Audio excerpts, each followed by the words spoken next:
செக்ஸில் அடிக்கடி உச்சகட்டத்தை அடையும் பெண்கள் எப்படிப்பட்டவர்களாக இருப்பார்கள் என ஆய்வுகள் கூறுகின்றது. ஆண்கள் ஆணுறுப்பின் முன்தோலை நீக்கி செக்ஸில் ஈடுபட்டால் என்னவாகும்?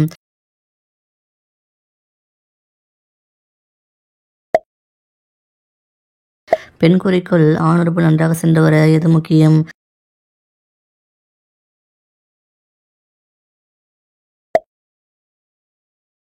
உடலுறவின் போது உங்கள் துணையின் துணிகளை நீங்களே கழட்டினால் என்னவாகும்?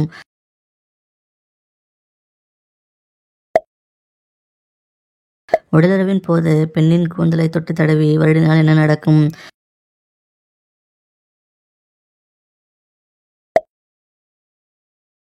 பால் நிறைந்த மார்பகத்தில் ஆண்கள் வாய் வைத்து ரசித்தால் என்னவாகும்?